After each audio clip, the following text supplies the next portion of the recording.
नारनौद के गांव खेड़ी चोपटा में चल रहा किसानों का धरना न केवल अब समाप्त हो चुका है, बल्कि धरने पर बैठे किसान खनौरी बॉर्डर कूच करते करते अब अपने अपने घर की ओर कूच कर चुके हैं। जी हां, यही वो खेड़ी चोपटा गांव है जहां बीते दिनों खनौरी बॉर्डर कूच कर रहे किसानों और जवानों के बीच टकराव हो गया था, क्योंकि खनौरी बॉर्डर के लिए निकले किसान नेताओं को जब पुलिस फोर्स ने हिरासत में लेना शुरू किया था कि किसानों की ओर से पुलिस पर पथराव कर दिया गया, जिसके बाद पुलिस ने वाटर कैनन चलाए, आंसू गैस के गोले दागे और आरोप तो ये भी है कि पुलिस ने किसानों पर जमकर लाठियां भी भांजी। इस टकराव में दर्जनों किसान और पुलिसकर्मी घायल हो गए थे, जिसके बाद किसान नेताओं और जिला उपायुक्त के बीच दो दौर की बातचीत हुई, जिसमें किसान खनौरी बॉर्डर कूच को लेकर पीछे हट गए और अपना धरना समाप्त करने की घोषणा कर दी। देखिए, आज हमारी प्रशासन के साथ बातचीत हुई है। जो भी खेड़ी चोपटा के अंदर घटना घटी थी उसके लिए प्रशासन ने खेद प्रकट किया है। आगामी दिनों में किसी भी प्रकार की कानूनी कार्रवाई प्रशासन की तरफ से नहीं होगी, ऐसा आश्वासन हमें दिया है। और क्योंकि अभी दोनों मोर्चों का अभी तालमेल चल रहा है, अभी जो दिल्ली की कॉल है वो भी अभी स्थगित कर दी गई है, तो हमने कुछ दिनों के लिए धरने का को स्थगित किया। प्रशासन ने मुकदमे दर्ज किए थे, उन पे क्या कुछ हुआ?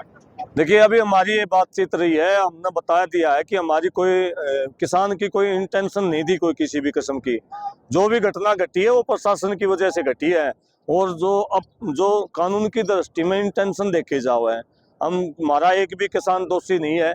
और निश्चित तौर पर जो भी अगर कोई FIR दर्ज होगी तो वह महीना 1.5 महीने के अंदर वह कैंसिल कर दी जाए। भाई, कमेटी का निर्णय था, जिस प्रकार का कमिटमेंट प्रशासन ने हमें से किया था, हमने उसके ऊपर बातचीत की, पूरी चर्चा की, और जो आश्वासन DC साहब ने, SP साहब ने हमें दिया था, किसी प्रकार का कोई केस होगा तो उसको निश्चित करने का भी काम हम करेंगे। दूसरी बात है कि किसान साथियों के साथ हमने बड़ी जद्दोजहद के साथ बातचीत की, और उसके अंदर निर्णय लिया गया कि अब बेवजह यहाँ किसी प्रकार का समय व्यर्थ करने का टाइम नहीं है, क्योंकि जो खनौरी बॉर्डर पर, शंभू बॉर्डर पर किसान बैठे हैं वो इस समय विड्रॉल की ओर है। अब किसान साथियों ने सभी प्रकार की बातें करके सहमति बनाई कि वे इस धरने को जो है वो स्थगित किया जाए कुछ दिनों के लिए। यदि हमारे साथ किसी प्रकार का प्रशासन के रूप में धोखा होता है तो हम पुनः फिर यहाँ जमावड़ा करके अपने बातें रखेंगे और अपनी मांगे रखेंगे। केस को लेकर क्या बात हुई है? देखिए, किसानों के साथ जो केस की बात है, केस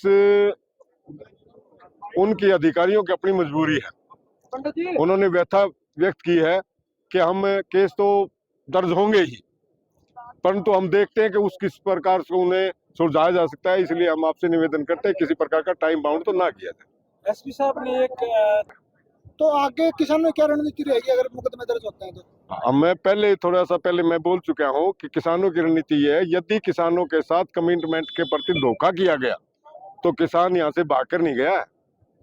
किसान अपने सम्मान के साथ गया और कमिटमेंट के साथ गया, प्रशासन की निवेदन के बाद गया है, और वो फिर भी अपनी मांगों के लिए मजबूत है। खेड़ी चोपटा में धरना समाप्त को लेकर किसानों और पुलिस के बीच समझौता इस बात पर हुआ है कि आंदोलनकारियों पर कोई गैर कानूनी कार्रवाई नहीं होगी और जो भी मुकदमे दर्ज किए गए हैं उन्हें भी वापस ले लिया जाएगा। वहीं धरना उठाने के पीछे एक वजह ये भी है कि शंभू और खनौरी बॉर्डर पर भी कोई हलचल नहीं है और दिल्ली कूच को लेकर भी कशमकश का माहौल है। ऐसे में खेड़ी चोपटा की कमेटी ने यहाँ से धरना खत्म करने का फैसला लिया है। हालांकि किसान नेताओं ने अपनी मांगों से पीछे न हटने की हुंकार जरूर भरी है, लेकिन जिस तरह से खेड़ी चोपटा का धरना खत्म किया गया है उससे कहीं न कहीं ये साफ होता है कि सरकार और पुलिस प्रशासन किसानों के आंदोलन पर फिलहाल हावी है। नारनौद से हरकेश जांगड़ा, पंजाब केसरी TV। हमसे जुड़े रहने के लिए हमारे YouTube चैनल को सब्सक्राइब करें और नई वीडियो की नोटिफिकेशन के लिए बेल आइकॉन को दबाएं। अगर आप ये वीडियो Facebook पर देख रहे हैं तो लाइक जरूर करें और ज्यादा से ज्यादा शेयर करें। धन्यवाद।